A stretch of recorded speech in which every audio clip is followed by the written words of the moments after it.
I'm Derek with the Chaos Wary Christian. Glad to see you. Um, well, like I said, I'm going to start a couple other mini series. One of them being wanting to do reading the Bible cover to cover. So we'll do one paragraph a day for however long it takes. And along with that, I was also going to do helpful quotes for addiction or daily addict, So whoever really came up with a list, that's not really like a specific thing. It's just ones that I find helpful, ones that people I know find helpful, and that you might find helpful too. So we'll start off with that. One of the first ones that comes to mind, and 1 Corinthians 10:13, which I'll read out of. I'm reading on New American Standard. That's fine. Whatever works for you is fine too. But here I'll read from that. No temptation has overtaken you, but such is common to man. And God is faithful, who will not allow you to be tempted beyond what you are able, but with the temptation will provide the way of escape also, so that you will be able to endure it. And that is right there in itself captures the very essence of what we go through. But it's true. There isn't really anything beyond what we're able to handle.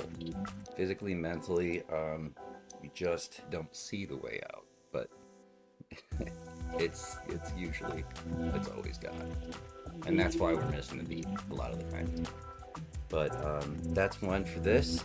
And then stick with us and we'll read our first chapter. All right, this is a journey I think we should all go on. But if you want, you can choose to go on this journey with me as we go cover to cover, chapter to chapter. So, we already did one inspirational quote for addiction. And now we're going to start with the very beginning, a reading from Genesis chapter 1. In the beginning, God created the heavens and the earth. The earth was formless and void, and darkness was over the surface of the deep, and the Spirit of God was moving over the surface of the waters. Then God said, "Let there be light," and there was light. God saw that the light was good, and God separated the light from the darkness. God called the light day, and the darkness he called night. And there was evening, and there was morning, one day. Then God said, "Let there be an expanse in the midst of the waters, and let it separate the waters from the waters."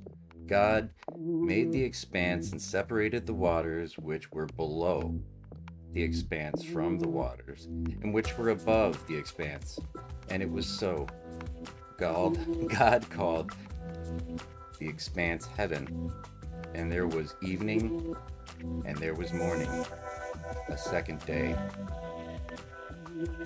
Then God said, "Let the waters below the heavens be gathered into one place, and let the dry land appear." And it was so. God called the dry land earth, and the gathering of the waters he called seas. And God saw that it was good.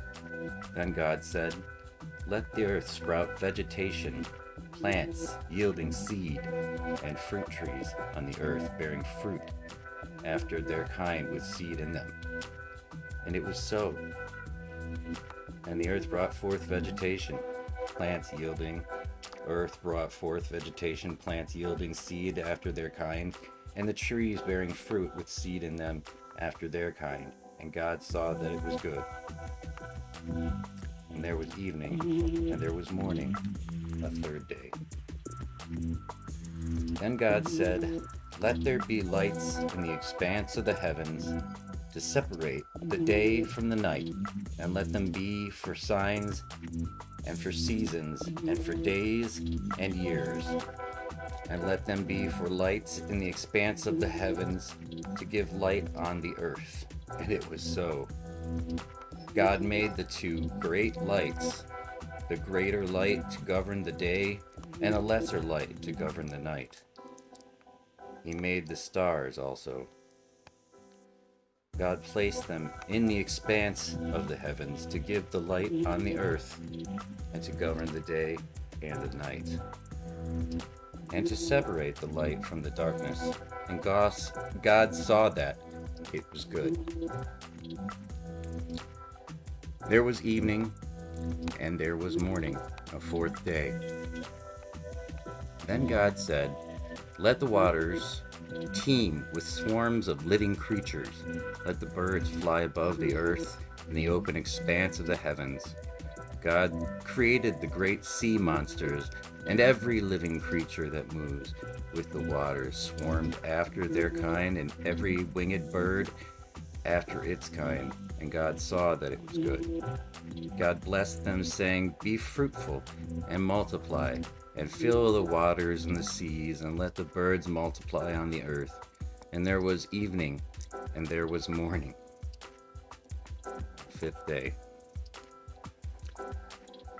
God said, "Let the earth bring forth living creatures after their kind, cattle, creeping things, and beasts of the earth after their kind."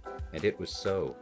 And God made the beasts of the earth after their kind, and the cattle after their kind, and everything that creeps on the ground after its kind. And God saw that it was good. Then God said, "Let us make man in our image, according to our likeness, and let them rule over the fish of the sea, and over the birds of the sky, and over the cattle, over all the earth, and over every creeping thing that creeps on the earth." God created man in his own image. In the image of God he created him, and male and female he created them. God blessed them, and God said to them, "Be fruitful and multiply, and fill the earth and subdue it, and rule over the fish of the sea and the birds of the sky, and over every living thing that moves on earth." Then God said, "Behold, I have given you every plant yielding seed that is on the surface of the earth, and every tree which is fruit yielding seed. It shall be food for you. And to every beast of the earth, and to every bird of the sky, and to everything that moves on the earth which has life, I have given every green plant for food." And it was all so. God saw that he made, and behold, it was very good. And there was evening, and there was morning, the sixth day.